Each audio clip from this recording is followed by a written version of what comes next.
Double, double, toil and trouble. Agatha and Zatanna are a witchy couple of episodes on Dear Watchers, an omniversal comic book podcast where we do a deep dive into the multiverse. We are traveling with you through the witchy stories and worlds that make up an omniverse of fictional realities we all love. And your watchers, your witchy watchers on this journey are me, Guido. Oh, I should have said it backwards. The moment has passed. I would be Boar. I was either going to say that or Robana, but that sounds like a car company or a prescription medication. So you be Boar, I'll be Odig. And that sounds we good. We have our magic names. And before we begin that magical journey today, Guido, what's new in our little section of the multiverse? Well, our last episode was Agatha Harkness, and we wanted a little bit of a continuation, which is why this episode is here. However, since our last episode, the first two episodes of Agatha All Along debuted, and we made some good predictions, and that Wizard of Oz just won't go away. Yes. So there were direct references to Wizard of Oz. No spoilers for Agatha All Along, but it's great. People should watch it, and I am curious which of our other predictions are going to come true. Which? Well, yeah, exactly. Well, we should give some context too, that we covered an issue where Agatha was actually in The Wizard of Oz. She was Glinda the Good Witch, and we were talking a lot about how Oz really gets mapped onto superhero journeys. I think that's a conversation we'll be continuing today with one of our books as well. Yeah, but now, I mean, I don't want to spoil the first two episodes for those who are late to the Agatha All Along game, but my gosh, the references are explicit. They're not even subtle. I think we're going to get a lot on purpose of Wizard of Oz. It's even in the end credits, they show some of the illustrations from the original L. Frank Baum edition. So Wizard of Oz and witches are really fun. It made me think about this tongue twister. Ready? If two witches would watch two watches, which witch would watch which watch? Ooh, try it. Tricky. If two witches would watch two watches, which go. I almost got it. Can't even get past the middle. If two witches would watch two watches, which witch would watch which watch? Yeah, there you go. I can get the diction, but I can't get it quick. Having those speech therapy classes as a kid, it's coming back to haunt me now. And we are covering two witches, so that's why that's a fitting one. The last new thing is when this episode is out, my book, Queer Mythology, is out in a week. Woo! 1 week. It's been oh my gosh. almost 2 years in the making. And in 1 week, it's out. It's already been in some other podcasters' hands, and some advanced review copies have been out. So lots more to come. Lots of events this fall and winter. And if you're looking for 20 cool myths, real ancient myths, but that feature queer protagonists, check it out in a week, Queer Mythology. And like we said last episode, not explicitly witches, but there's some witch-related, witch-adjacent mythology in there. We were even just listening to a really interesting conversation on a history podcast we've been enjoying about what it defines a witch. And I think that was really interesting while we were reading today's characters. So I think we'll probably return to that question of what's a witch versus a magician and what are the rules. So... Well, if you're joining us for the first time on this very witchy podcast we have 3 parts of our journey through the multiverse today: origins of the story, exploring multiversity, and pondering possibility. So thanks for coming along. And remember, leave a 5-star review wherever you're listening, and check us out at dearwatchers.com, where you can find all our past episodes. And with that, welcome to episode 143, and let's check out what's happening in the Omniverse with our travels to today's alternate universe. And today we are donning our pointy hats and broomsticks, or should we say our top hats and fishnets, to answer the question, what if Zatanna was one of the first on-screen featured heroic witches from either DC or Marvel? Whoa. Oh my gosh. People's minds were just blown with that question today. And the Earth that we are visiting today is the Earth DCAU. So the DC Animated Universe, which we first covered back in episode 73, almost half the number of episodes prior to this one, to cover Kevin Conroy and Dark Claw Amalgam and Batman the Animated Series. But we also looked at Clayface in episode 96 and Poison Ivy and Harley Quinn in ep 103. So go back and check out our coverage of Batman the Animated Series and the DCAU there, because DCAU is the home, of course, of the animated series and all the DC hundreds of hours of animated episodes and movies that they've sort of fused together into one universe, and a few occasional tie-in attempts in comics. Mm-hmm. And our lady of the hour, Zatanna. Either Zatanna one Zatara will work. Exactly. So what is your background? No, her last name is Zatara. I'm not saying like tomato. I'm saying her full name, Zatanna Zatara. That's true. It does. It sounds like that tongue twister you were giving us before. But what is your background with this character? Because she's not in the A list. I guess she's a B lister, let's say. Well, I don't know that we should put people on ranked lists. She's on somebody's A list, and she has appeared a lot of times. So I think as a comic fan, I always knew who Zatanna was, but she definitely lived in the background up until Justice League Dark, and I'll go into a little bit more about Justice League Dark when we talk about her history. So as a huge fan of of all of those series and the reboots, I knew Zatanna through that. Outside of that, really just her look and her occasional appearances in other JLA books. So not a lot that I knew about her, and was definitely not a fan because I didn't know what I should be a fan of regarding her. How about you? Well, was she was a Super Friend though, right? I don't think she was on Super Friends. No? Okay, yeah. So I guess I just knew her then from the background. She was I was never a huge like Justice League reader in general, so that would have been probably the main place I would have seen her growing up. So I think like you had said, her look is very striking. Yeah, it's almost got a little Rocky Horror element. We will get into it for sure. So yeah, I think it's that's certainly been licensed probably more than her true. narrative featuring would normally dictate. So she probably has more statues of her, those little statues you see at Comic-Con than characters that have more appearances than her. That is for sure the case. Let's get into it before someone drops a house on us. We're going back to origins of the story. Right now on this very show, you're going to get the answer to all your questions. Our amazing story begins a few years ago. And before we get into her first appearance, let's give a little background on her creation. And really, before you can talk about Zatanna, you should talk about her dad, her father, Zatara. These names, I feel like I'm gonna definitely screw them up. They also sound like Thundercats, right? Don't the Thundercats all sound like that too? Yeah, a little bit. Chitara, sure.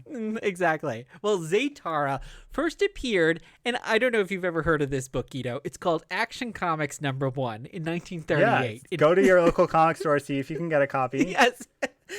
Yeah, it's in the dollar bin. It was in his own story, Zatara, Master Magician, by writer and artist Fred Guarnier. And I would have to imagine this is like a deep Trivial Pursuit question. Like, what character premiered in Action Comics #1 that's not Superman? Well, I think you could probably list a lot of people like Lois Lane, etc. Oh, that's true. Well, yes, not Superman related. It probably does surprise people. And it sort of stinks for huge fans of Zatara because they're never getting his first appearance. So no, that is true. That's a tough grail if you're a big fan of Zatara. Mm-hmm. Well, they're also, if you're a big fan of Zatara, you're also probably a big fan of the Lee Falk comic strip character Mandrake the Magician, because they are basically exactly the same. Yes. Mandrake actually premiered 4 years earlier in 1934. And so there's lots of similarities there, and also some similarities with the Phantom, the other big Leafall character. And like his daughter, Zatanna is both a professional magician and an actual magician who casts spells with backward speech. So that all started with the dad character. And by professional magician, you mean like an illusionist. An illusionist. A master yes. of tricks or whatever, a stage magician, if you will.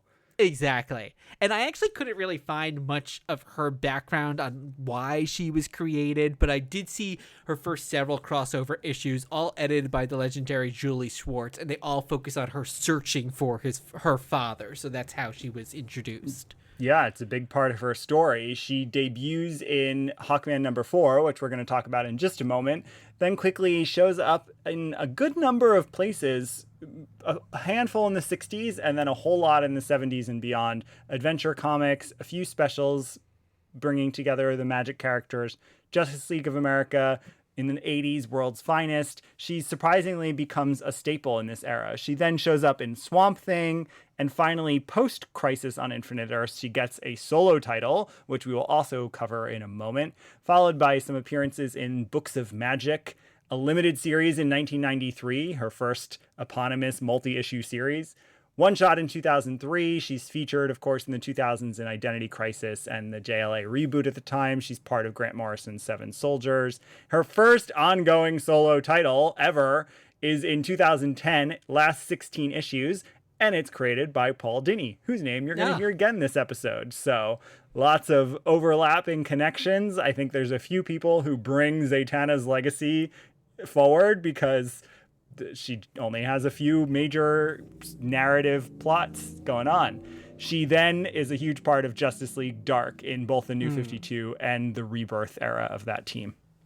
I feel like her character appearances go hand in hand with the interest in occult and witchcraft in popular culture. Like, we know that in the 60s, people were getting really into tarot and the paranormal. We also get Doctor Strange, right?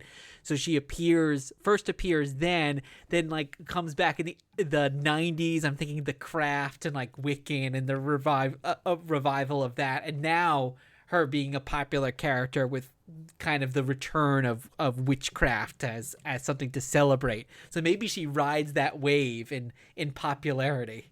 What do you think? I don't think I agree. And I think we'll talk about this when we get into the nature of her character, because I think she reads much less occult than she does illusionist. So I don't think I would map her onto those same trends. Well, let's start with her first appearance, which, as you mentioned, is in Hackman, Volume 1, Issue number 4 from DC Comics. This is from November 1964, and the story is entitled The Girl Who Splits in Two. It's written by Gardner Fox, penciled by Murphy Anderson, who also does the inks, lettered by Gaspar Saladino, edited by Julie Schwartz. We've covered Gardner Fox before, of course, legend, co-creator of DC Comics characters like Barbara Gordon and Flash and Hawkman and Dr. Fate and the original Sandman and Justice Society of America, Justice League of America, did so much work. Murphy Anderson worked for DC Comics for 50 years, co-created Zatanna, revived the Spectre, and also did the Buck Rogers syndication, was the person responsible for the Wonder Woman that is most famous, the one on the debut issue of Ms. Magazine #1 from the 70s. Some big female characters there. Yeah. Yes. Wonder Woman and Zatanna. But why don't you summarize this issue? It is one story in a multi-story Hawkman issue. Well, Hawkman and Hawkgirl find mysterious placed items in Midway City Museum that lead them to adventures exploring culturally outdated and just plain racist stereotypes. But along the way, they each discover a weird, comatose Zatanna speaking in some kind of obscure language. They reunite the two Zatannas when they realize they are both speaking in half words. Zatanna explains that she cast a spell trying to find her missing father, Zatara, and got stuck apart, only with enough energy to move the items to alert the Hawks, of whom she seems to know at least, their true identities. And then Zatanna teleports away, but they are sure to see each other again. Yeah. So This is a ridiculous, like golden age, silver age comic. It is quintessential DC 1960s absurd things. It really made me appreciate Marvel. You know, when they say how Marvel was changing the game with Fantastic Four, telling adult stories. Which is a year prior to this, of course. And then you read this feels like it was written 20 years earlier than totally. It was. Absolutely.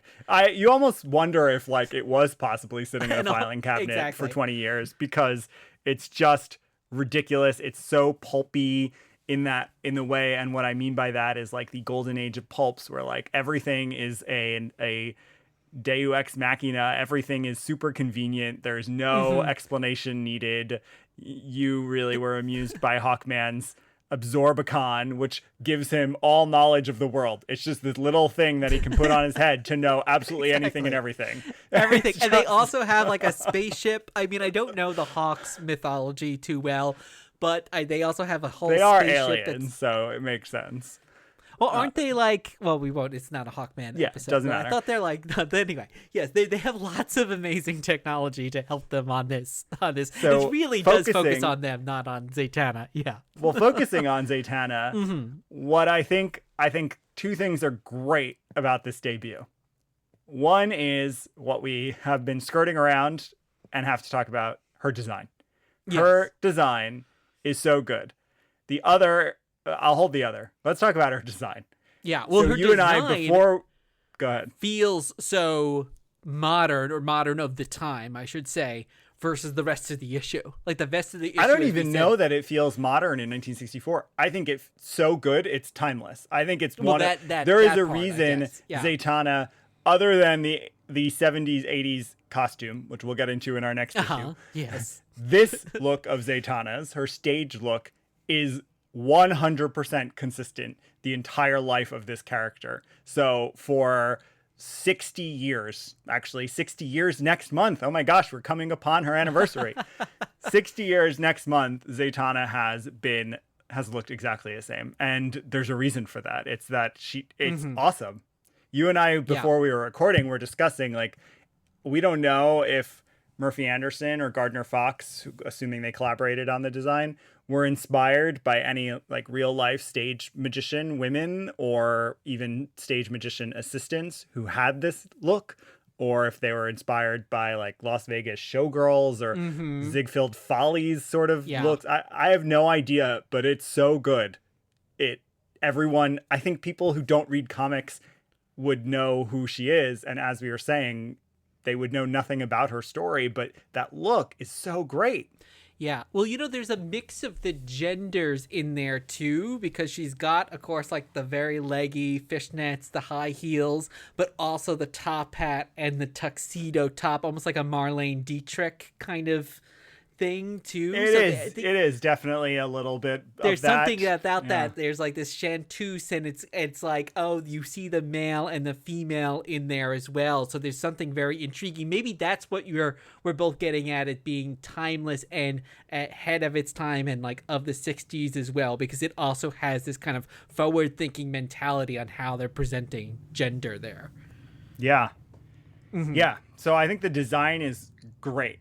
And on gender too, I'm almost wondering if Richard O'Brien and the team were inspired by it for Rocky Horror, because Columbia, especially from Rocky Horror Picture Show, she's got the top hat, the coattails, same outfit, only it's gold, and just the overall, some of the fishnets and that kind of feel. I was like, oh, maybe they were reading some comics. They were obviously into like sci-fi and all that. I think there's no way she didn't inspire it, because it really is remarkably similar. And so I think it's cool because now what's interesting is she's not on the cover. They didn't put her on the cover. I don't know if there was a concern over like her legginess or what the deal was, or if they just didn't like putting female characters on the cover, which seems definitely true. I mean, it's called Hawkman, even though Hawkgirl is just as big of a character, right? So that could be true. for many of Zatanna's first appearances, these first appearances, she's not put on the cover, which is interesting because she is so stark and looks so different than other characters. But she is on the opening splash page, so off the bat you get this like preview of the story. She is the main attraction, and then you get into it.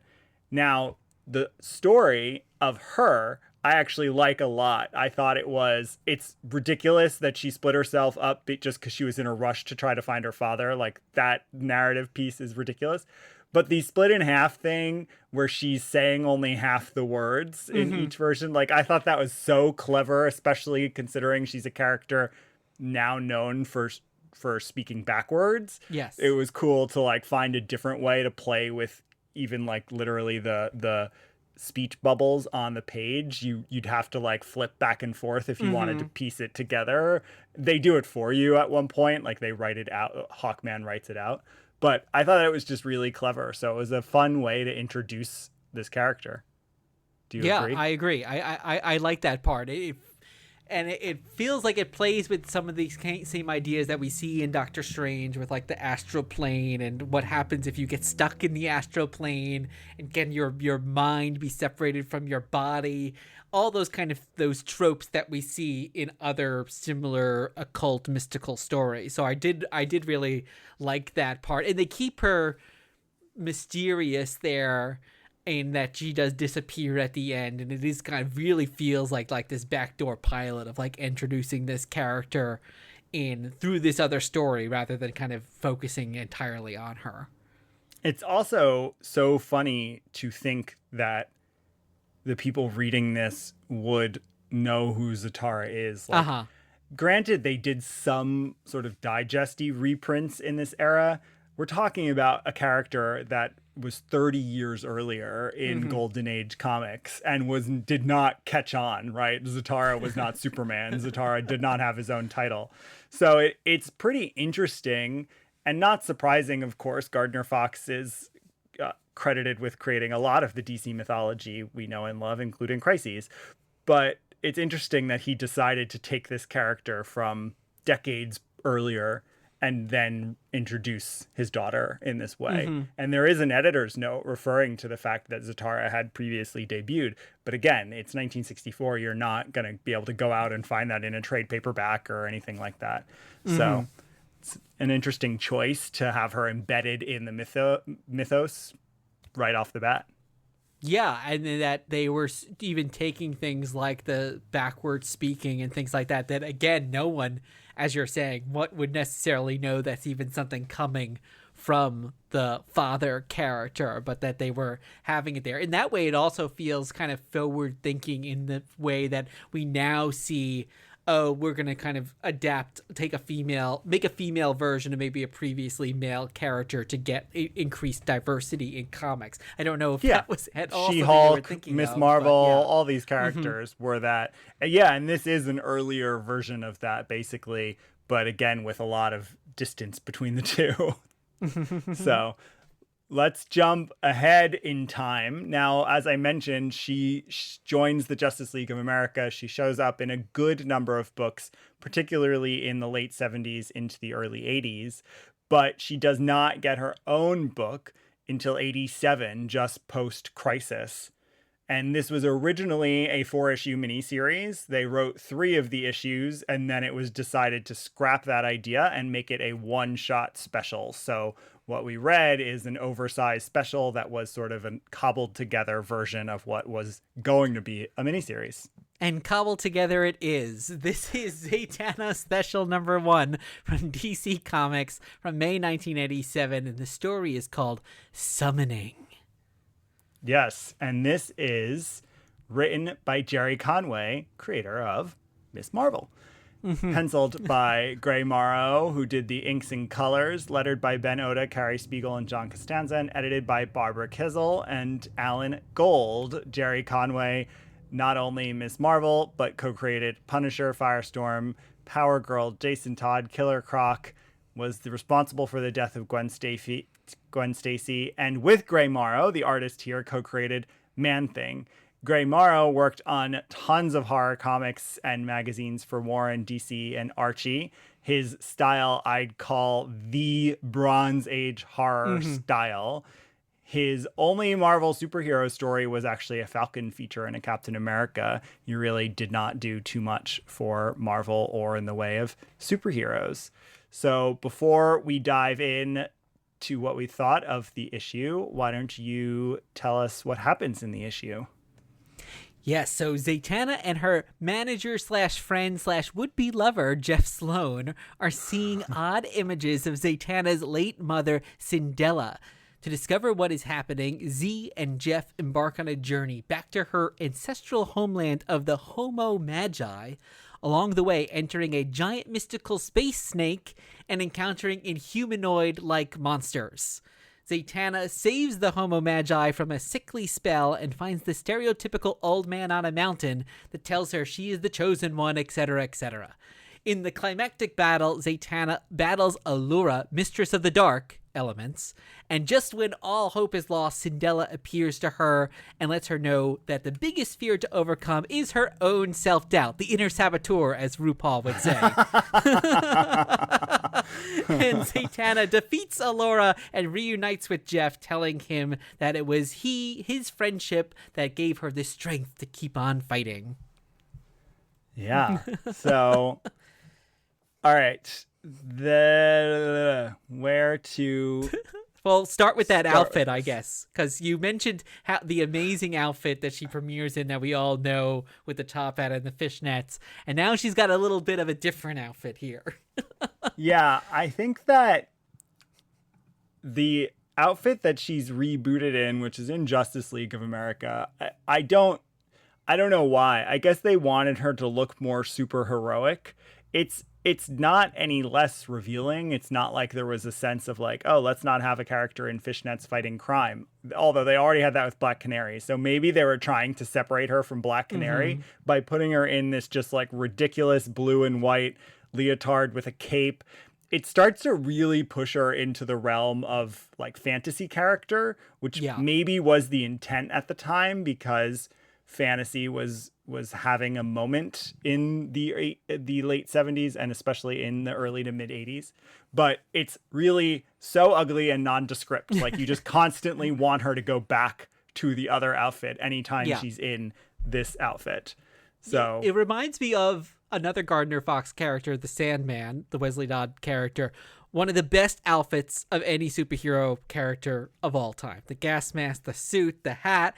And then they were like, okay, but he needs to be more superhero like later. And they put him in that yellow and purple suit, which doesn't like, why is he in that yellow and purple suit? It makes no sense. And it was like the same thing here. Maybe they felt like, oh, like they're too noir. They're like in suits that we want them to be more superhero. They need like big capes and all that. And that's what also happens here too. Yeah. So anyway, separating that out, I guess before we get into the story part of it and the character part of it, I want to start with the art, because part of why I had us read this issue, in addition to the fact that it's her first solo title, and in addition to the fact that it's probably the biggest story with her solo prior to the alternate universe we're going to get into, the art in this is just extraordinary. I love this art. The style, there's something... I don't even know how to describe the feeling of this art. We're going to post a lot of it on our social media this week, that's for sure.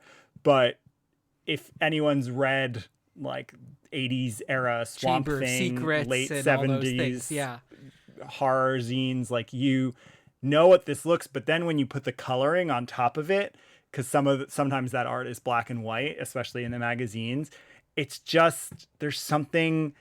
I don't know, almost fashion magazine, right? Like the way he draws her, especially, it looks like he's drawing a supermodel, and almost like you'd see it in like a soap opera comic. Like it feels, there's almost something that feels a little, who's the guy who stole the Kirby images to make soap opera? Lichtenstein. Yeah. So like it has this very dramatic feeling to it, but then he does action and certainly the magic just as well, because it gets all sketchy and ambiguous, but there's like color splashes, and it's I just love this art and this art style so much. I hope you did too. Yeah, I did. And only after the fact that I look up, oh, he worked on all these. He actually worked on Creepy #1, which was probably black and white. But yeah, you can instantly see all the Chamber of Horrors, all the Archie horror from that era as well. It's just all in there. And the fact that he also did the inks and the colors as well. This was very much Gray Morrow. Also, great name. Gray Morrow's vision as well. Is it giving... Now, you're more familiar with his work than I am, but I was getting a little George Perez too there, or is that just, am I reading onto that? It's the coloring is very similar, I think. I don't think style wise there's a similarity just because there's a precision and there's the DC house expression there. Well, this is not the house look at all. Oh, okay. Definitely not. He's using the house style guide and being very faithful to it, but this is not the house look at all. But the expression, the character that comes through in the face, that's obviously something that Perez is known for and also shows up here. So I can see why you're making that connection. So now I was going to say for Gerry's contributions, what I loved that he did, which felt like very Marvel to me, was the dialogue. Like, I think the dialogue is great. I don't think Zatanna necessarily benefits as much. Like, she's written a little flat for me, but Jeff, who's in it just as much as she is a great character, and he's like the classic, like, very Marvel wisecracking New York showbiz type. Like, you could definitely see him in a card game with Ben They Grimm, even talk about New York along. City, which is unusual for for DC Comics to position in the real world, but he is from New York City. He references New York City a few times. He mentions David Merrick, who was a Broadway producer, so there's like all these like in jokes that are mentioned there. He, I thought, elevated it because he gave you that kind of outsider perspective, always commenting on the action, again, very Marvel. She was a little bit more flat there, and then story-wise, I'm not surprised to hear that it was going to be multiple parts and then was kind of put together because it feels episodic, even though it's supposed to be telling like one big story. And I kind of get confused as to what, and why then it it gets starts rushed and at the happened. end clearly, which is again because it was both clipped something much bigger that was then clipped. What I do like about the story is it pulls in the important pieces of what we know about Zatanna, her missing father, her attempt to find out what happened, the mystery of her mother at this point, which I didn't even know was a thing, but comes in here, her stage performance versus her being a quote unquote magician that does real magic. And I like that there's even, again, a very melodramatic, in a good way, soap opera-y thing where she's talking about how she has all these different versions of Zatanna, and like it's hard for her to negotiate that sometimes. I like all that. I think it's when you get into the homo magi race of people, and like when she puts on the crown and feels all their pain, and like there's all this stuff where I'm like, I don't understand what's going on. And then I have to say, I was hoping, and it's so underdeveloped that I hope I'm just going to read it this way, although it appears from the internet that I would be wrong. I thought the villain, Alora, was just her shadow self. And I was like, oh, that would be really cool because her first appearance has her split in two. Yes, because they look very much alike as well. And she even says, I'm like the darker version of you. And so I thought she quite literally was going to just be the dark version. But then I looked online and she does have a few other appearances, so it doesn't actually work to have her be that. But I'm going to retcon it and have it just be the darker version of her. And then I think it's sort of an interesting story because it's like somehow through her magic, just as she did in her first appearance, she split off this dark part of herself who exploited the self-doubt that she had. And so then I can like construct a more interesting story in it for me. So that's my read of it, trying to make it into something a little better. I mean, I enjoyed reading it, but really, I think it's a fun read, a quick read. But even some of the things there, like Zatanna says to Allura, like, oh, you made the Magi all sick, and you did this, you summoned the snake, and Allura was like, no, I didn't do any of that. That was like, wait, what did you do? What made those other, it definitely gets a little confusing, and I can see where it was like, oh, all these like separate stories that were put together, so to come up with the whole. Yeah, and then even like the message in the end, like, she says, life is the source of magic. I'm strong again. And she like somehow gets strong again. And she says the cycle of life is complete. Like, I don't understand what that.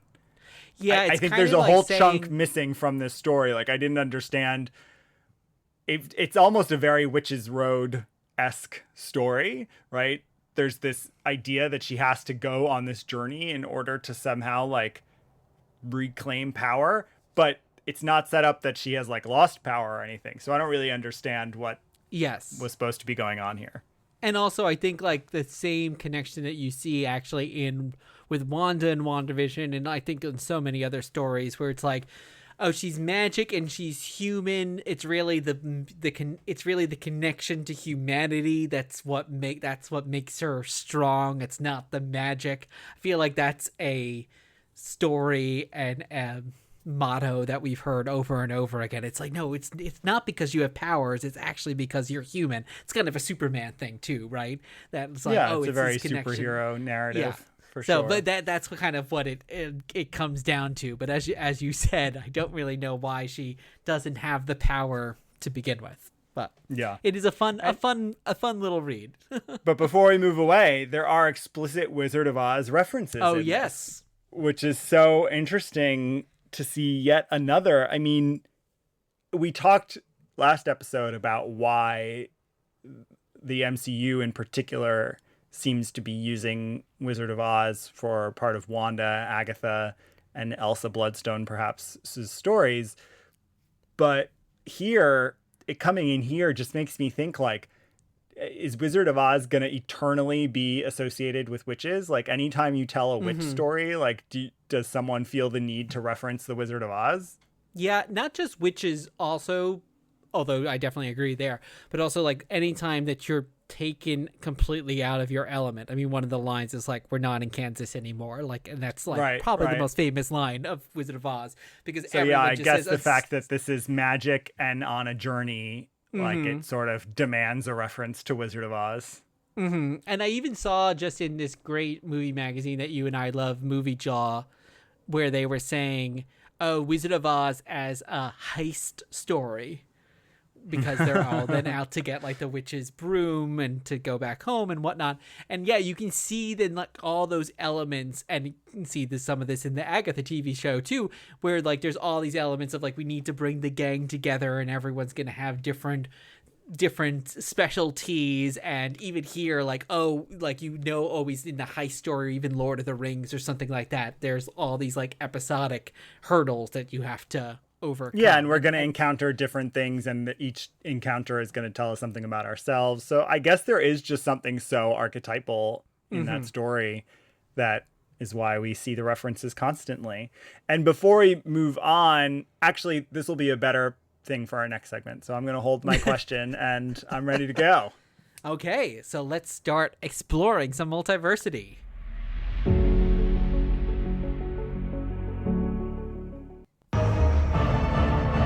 I am your guide through these vast new realities.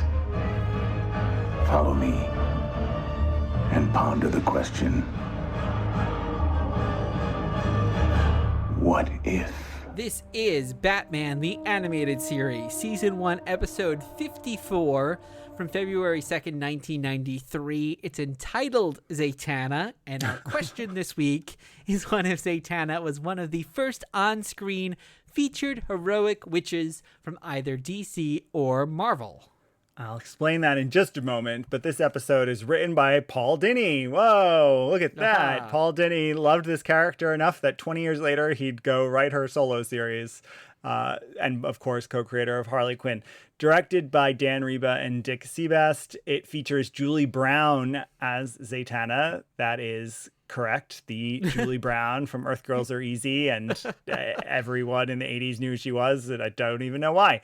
Vincent Schiavelli as Zatanna and Michael York as Montague Kane.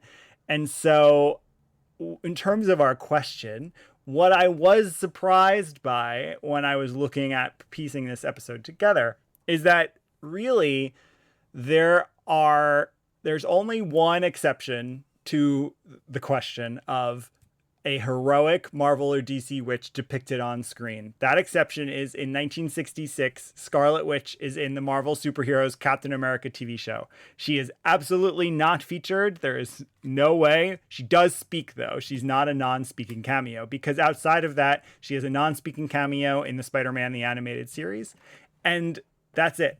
Otherwise, you have villains. You have Enchantress and Cersei, Enchantress for Marvel, Cersei for DC, showing up in some of the cartoons or even in the Wonder Woman TV show. So you do have some magic villains, but you don't get a magic hero other than that Scarlet Witch brief blip of a sequence in the crazy 66 Marvel Superheroes cartoon. This is the first one. Shortly after this, of course, you do end up with Scarlet Witch in X-Men the Animated Series. But it was just cool to me to discover. Iron Man animated series. Yes, she shows up, in a number of things from that point on. It's just cool to me that Zatanna is the first. And it's an episode about her. Her name is the title of the episode. They were really leaning into, let's bring this character in. Of course, they don't use her that much, but there are very few recurring characters in the animated series that aren't the core Batman folks. So that is the history of why we asked this question and got an answer with this episode. Why don't you summarize the episode quickly? So years ago, Bruce, using the name John Smith, so much for being the master detective there, great alias, he studied magic with Zatanna, and he and Zatanna had a mutual flirtation. Years later, Bruce attends a Zatanna magic show where she makes the Gotham Mint disappear and reappear, but when it reappears, the money inside is gone. Zatanna is arrested, but Bruce/Batman frees her so they can investigate who set her up. Turns out that it's the magic debunker Montague Kane, and after a big fight on Kane's retro waterplane jet, our heroes defeat him, but not before Batman reveals that he was the John Smith of years ago, and in a very Batman move, Zatanna disappears, preferring not to say goodbye. Yes, and this comes a little bit from comic books, because in the comics, Zatanna and Thomas Wayne were good friends. And in fact, Zatanna was a way of introducing Thomas Wayne and Martha Wayne, because they met at, I think, one of their magic shows or something like that. And Zatanna even left Gotham City after they were murdered. So their origins are pretty bound up in the comics. So it makes sense what Paul Dini was doing here with this episode. So what did you think of this episode? It's a very fun episode because of course he has Selena Kyle, but it's really fun having Bruce play off of someone, and they give Zatanna so much personality in this. She's super fun. Julie Brown does a really great job voicing her. So and she kind of almost does what the character of her boyfriend manager did in the comic, where she provides a kind of running comedic commentary on the episode, which I also liked a lot. What did you think?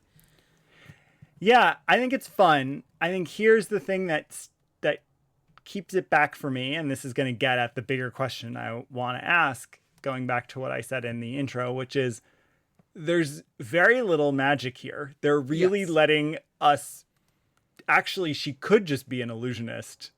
There's actually no moment that she's not just an illusionist, because even in the opening sequence with all the money, it's set up by using mirrors. And then even in the final sequence, when she quote unquote vanishes, she uses a smoke bomb to do it, a smoke pellet to do it. So she, in theory, she'd be a really good illusionist, but she could just be an illusionist. Yes. And I don't love that, because I think I like what I like about the character, the little that I know it, is that she is an onstage magician who also knows magic. And so I think this episode doesn't explore that a lot. And it does raise this question for me of, is she a witch?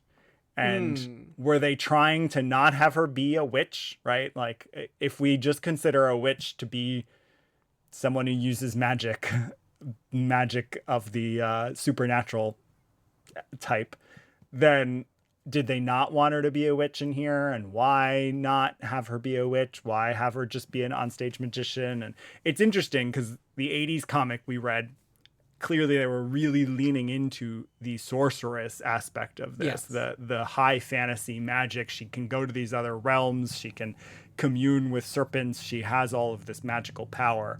But this episode is doing quite the opposite, and I'm curious why. Well, I think for me, it is because of the conventions that they had set up with Batman the Animated Series, where he is facing regular people as villains.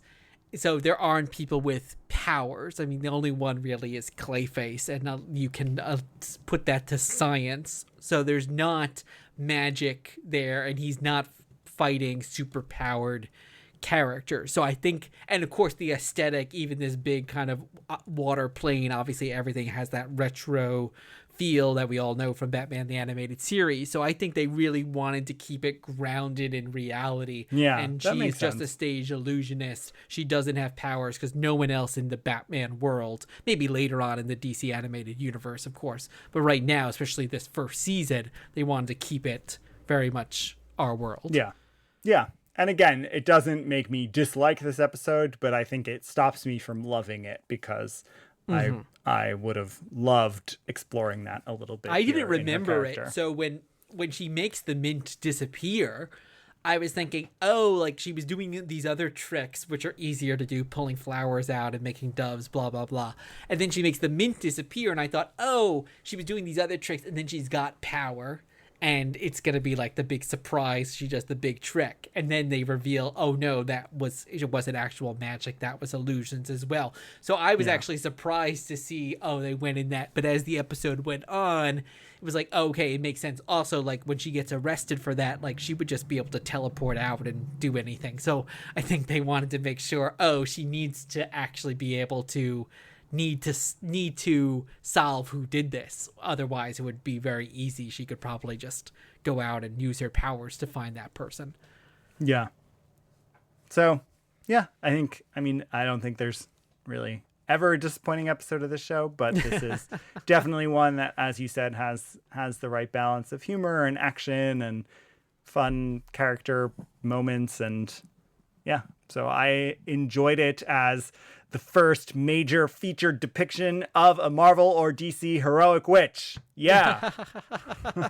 Even if she's not actually witchy here, but even if she's not actually witchy there. It's true. Well, let us wrap up with some pondering possibilities. Will the future you describe be averted? So, Guido, what are we talking about for our pondering possibilities? Let's talk about what we would want from Zatanna, especially Zatanna on screen, because on screen, Zatanna Zatara has had a ton of cameos. I think she's probably been in every animated project that there's been, including a brief cameo in Harley Quinn. She is live action in Smallville, but all of these are pretty small. Very rarely is she featured.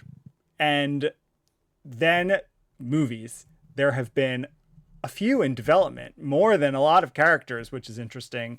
There's a version in development in the early 2000s that would have had her as a teenager and told a story there. Then, of course, there's the very famous and very, I am very sad and want to live in the alternate universe where this happened, Guillermo del Toro Justice League Dark, and it would have had her in it. And then also, I want to live in the universe where this one happens, because after that goes away, Emerald Fennell and J.J. Abrams were working on a Zatanna movie. Emerald Fennell, of course, from Promising Young Woman and Saltburn, so could have done really fun, interesting stuff with Zatanna, I am sure. But all of these projects have been canceled, so who knows what is next? What do you think, as someone who has very little attachment to the character? what do you think her prospects are? How likely do you think we are going to see her? Well, first off, Richard E. Grant is Zatanna in the Emerald Fennell one, right? Like, that would have had to have been the casting, I feel like. He would have been great, just because he's almost drawn that way in the... And Rosamund Pike is could be her mother. Yeah. Exactly. Well, it also feels like in a totally... not that I would have liked this as much, but it also feels like she would have been ripe for a CW show back in the day. Yeah. Like, well, I would imagine the Smallville appearances might have been, I mean, we know like the Aquaman Smallville appearances were a backdoor pilot and they filmed a pilot. So maybe they were trying stuff out and seeing what worked and what didn't. I'm thinking of especially that they then went down the Riverdale route and having that spookiness there. It felt like you could have very much had a... Not that I loved like Riverdale and all those shows, but like it very much you could have so leaned into that tone with the magic and what I guess they were doing with the Sabrina show on Netflix as well, that kind of sensibility there. So I'm surprised that that was not something that was ever done. Maybe it was also mentioned at some point. Yeah, I agree. I think in terms of the future though, I still think by virtue of her design, probably little else, I think we will absolutely see Zatanna on screen in James Gunn's rebuilt universe in the next, 4 or 5 years. I don't know where, because I just don't know her enough to say where she's going to show up. Like, I don't know, could they stick her in Creature Commandos? Could she be in the Green Lantern TV series? Could she be in the Superman movie? I mean, I just have no idea. But I think, could she be in Peacemaker, the second season? Like, she just is such a good character. And I think she visually and tonally could fit into James Gunn's universe so well that I think we're absolutely going to see her. Mm-hmm. I do. One of the things I think that is the most fun to play with actually is the idea of her having this dual life as a very famous onstage illusionist that people do not know has magical powers, and then a actual person with magical powers, or a witch, or whatever you want to call her. So I think that's something that could be really fun to explore, especially in an ongoing TV show style thing. It definitely has some of the Clark Kent idea there, where she's living both of these lives as well, or Bruce Wayne, or what have you. So I think that would be something very fun. Do you think that she, given that she doesn't have like a big villain or something, or that she's not as known of a character, even though people know what she looks like, do you think like she needs to be introduced in one of these other properties rather than as a standalone movie or TV show? No, not necessarily, because I think visually she's striking enough, and I think the concept of magic, both as illusion on stage or as magical fantasy, is appealing enough to people that I think people would consider tuning in, especially if like the casting is really good, whether it's a known person or a not known person. Like, I think if it's someone that you'd want to watch, I could see people tuning in to watch Zatanna. I think she's, the cool thing too, and the reason I say with such confidence I believe she'll show up, is she is very different in every way, even just the little I know of her, from Marvel's witches. She is not like Agatha at all. She is not like Wanda. She's really, and Wanda's probably her closest analog, considering Wanda's on the Avengers and goes on different teams, but has her own solo stuff. But they're not similar characters. And so I think there's so much you can do with her and not have it feel like it's been done before. Yeah. And Wanda has always also shouldered heavy, well, not always, but she's often shouldered heavy storylines and big emotional bits as well, and gone insane, and we've seen it in the movies and in the comics. So I think it would be fun to have a character that has that power but can be played with more fun. And yeah, I think she does based have on the animated series, like Zatanna could definitely serve that purpose. And Zatanna has one very dark story. It's a lot of people don't like it. I do, but it's very dark, identity crisis. And so there, if you wanted to eventually have her be part of something that's quite dark, you could, because she plays a huge role in that story. And I won't spoil it for people who haven't read a 25-year-old comic, but maybe one day we'll find a way to cover it, because you probably haven't read it. So it's probably her most significant story, and it puts her up against Batman in some really interesting ways for a few years following it. But generally, yeah, she's in lighter stuff.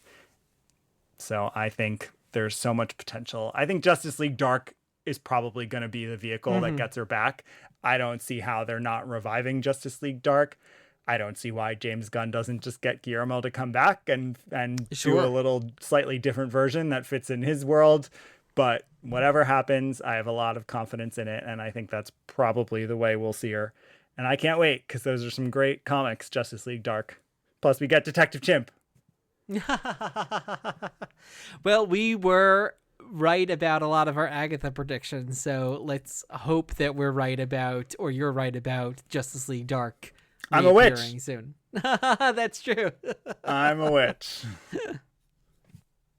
All right. Well, that is a wrap, dear watchers. Thank you so much for listening. I have been Bore. I have been Odig.